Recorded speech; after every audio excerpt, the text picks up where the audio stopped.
세계 최고의 암 전문 병으로 알려진 미국 MD 앤더슨 암센터 방사선 및 내과 정신 교수로 활동 중인 김의심 박사님은 두 차례나 미국 최고 의사에 선정되었던 그런 분입니다. 하루는 교회 성가대원들이 검진을 받으러 와서 검진을 했는데 암세포를 잡아먹는 대표적인 면역세포인 NK세포의 수치가 일반인보다 1000배나 높게 나와서 크게 놀랐다고 합니다. 세상에는 노래하는 사람도 많은데 유독 찬양한 사람들에게 이 같은 결과가 나온 원인이 무엇이겠습니까? 바로 하나님의 은혜로 밖에는 설명할 수밖에 없는 부분입니다. 건강뿐만이 아닙니다. 오늘 읽은 본문의 말씀 보니까 하나님을 찬양한 자에게 주시는 각종 은혜가 나열되어 있습니다. 요한을 송축하라 했는데 송축이 바로 은혜 받는 비밀입니다. 송축이란 원문에는 바라크인데 무릎을 꿇다, 꿇어 절하다는 뜻을 갖고 있습니다. 헬라어로는 독설로기아로 번역됩니다. 이 단어는 찬양과 영광을 의미하는 독사와 말씀을 뜻하는 로고스의 합성어로서 송영, 영광송입니다. 진실로 하나님과 그 은혜를 깨닫고 극진히 찬양한 것이 바로 송축인 것입니다. 시편 103편에 송축 같은 동의어가 경외라는 낱말이 있음을 볼 수가 있습니다. 이렇게 하나님을 송축할 때, 하나님을 경외할 때 주신 은혜가 무엇인지 한번 살펴보겠습니다.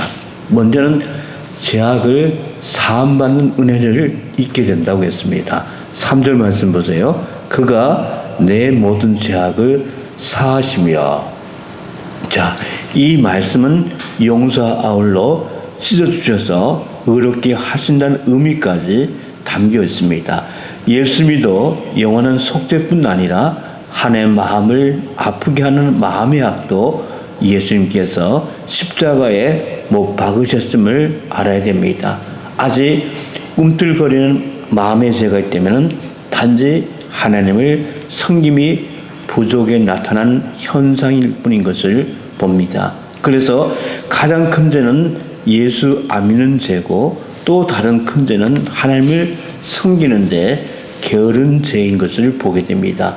예수 믿고 하나님을 늘 경외하면은 원리적으로 우리가 죄를 지으려야 지을 수 없는 은혜를 받게 됩니다. 그래서 요한일서 5장 18절 말씀에 하나님께로부터 난 자는 다 범죄하지 아니한 줄을 우리가 아노라.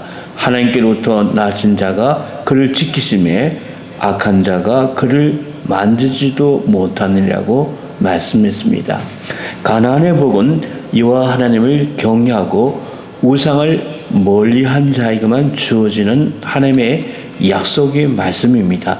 시편 103편 10절에 13절 말씀까지 해서 우리의 죄를 따라 우리를 처벌하지 아니하시며 우리의 죄악을 따라 우리에게 그대로 갚지는 않으셨으니 이는 하늘이 땅에서 높은 같이 그를 경외한 자에게 그의 인자하심이 크심이로다. 동이 서에서 먼 것까지 우리의 죄가를 우리에게서 멀리 옮기셨으며 아버지가 자식을 긍휼히 여긴 같이 여호와께서는 자기를 경외한 자를 긍휼히 여기시나라고 말씀했습니다. 성막 앞에 물두멍이 있듯이 하나님 앞에 나아가 경외할 때 깨끗하게 씻어주신다는 말씀입니다. 위대한 성인들도 실수가 있었습니다. 의인 노아도 포도주를 마시고 벌거벗어 아들이 저주받는 일이 있었고 아브라함도 약속을 믿지 못하고 첩을 얻었다가 하나님과의 교통이 끊어지고 불화가 생겼으며 다윗도 잠시 방심하다가 범죄하여 칼이 집에서 떠나지 않았습니다. 그러므로 하나님을 늘 가까이하여 경외하는 삶을 살아가는 여러분이 되시기를 주의 이름을 간절히 축원드리겠습니다.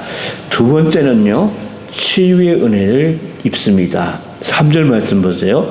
내 모든 병을 고치시며, 한 가지만이 아니라 모든 병을 고치신다, 그렇게 말씀합니다. 인간이 육체를 가졌다는 것은 최고의 복이면서도 한편으로는 시험이기도 합니다. 육체를 가졌기에 우리는 하나님의 은혜를 갑절로 받을 수 있을 뿐 아니라 육체를 가졌기에 늘 조심하며 살아갑니다.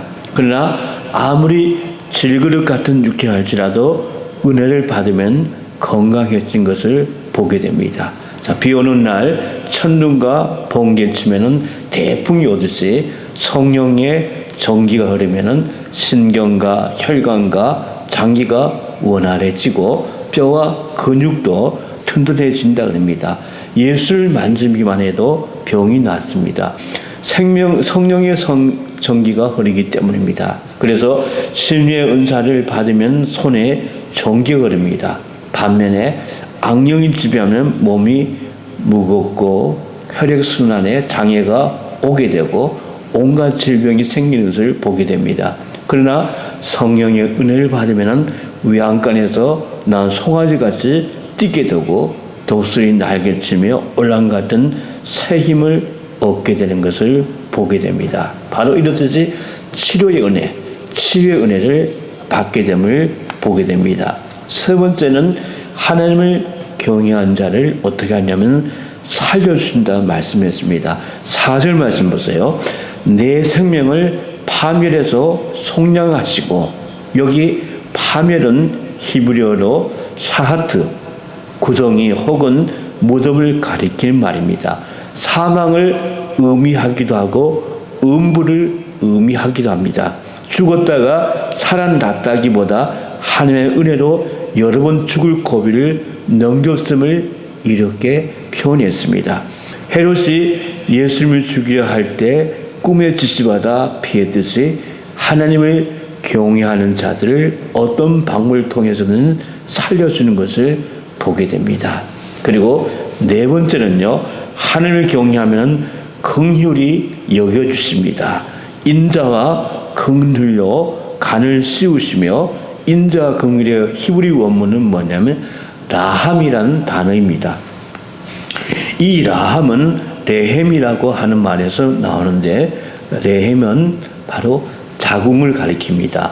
어린 태아에게 어머니의 자궁같이 따뜻하고 포근하고 자비롭고 은혜로운 것이 어디 있겠습니까? 이처럼 하나님을 경외할 때 가장 행복하고 생각만 해도 이루어지는 자동화된 천국을 주심을 말합니다. 그리고 간을 씌우다는 말은 에오싸다, 호의하다,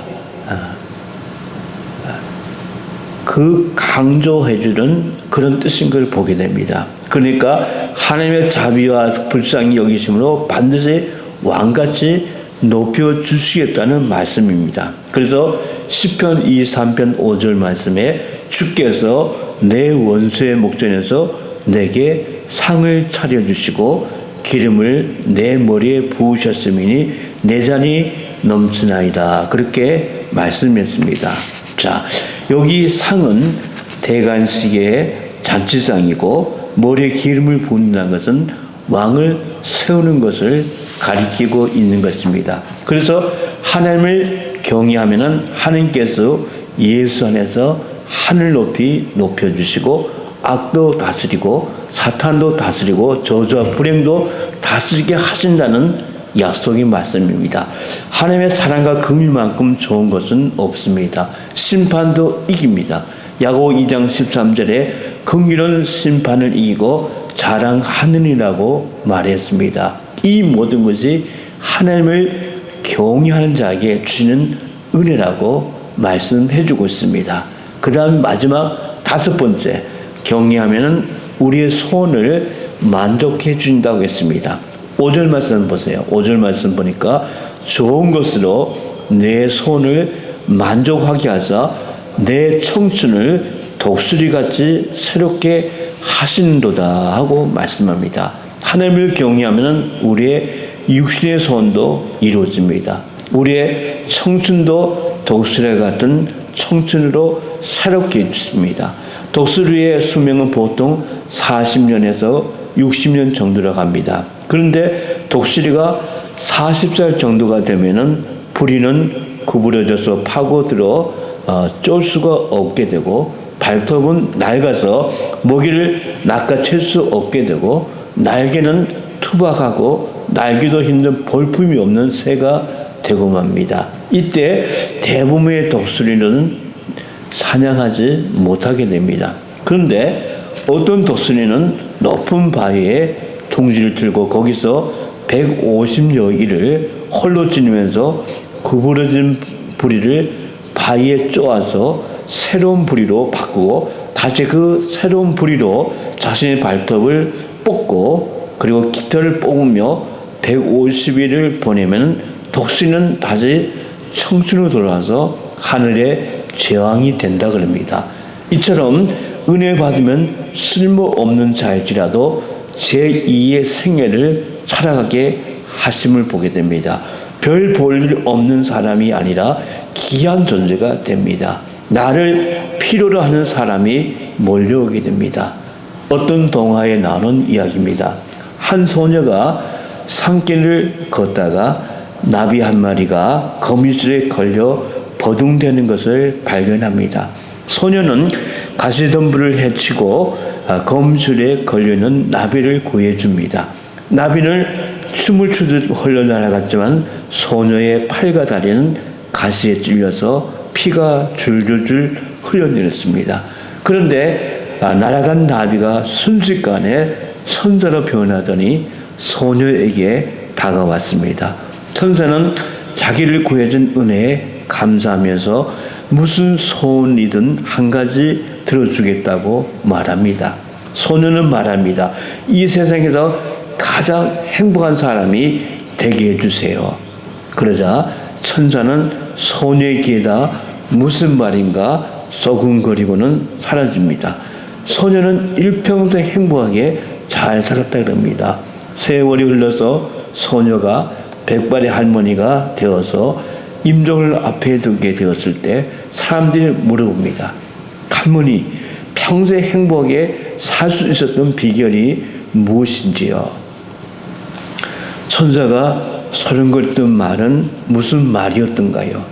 그러자 할머니는 천사가 말했지, 손을 들어줄게요. 무슨 일을 당하든지 감사하라고 말하세요.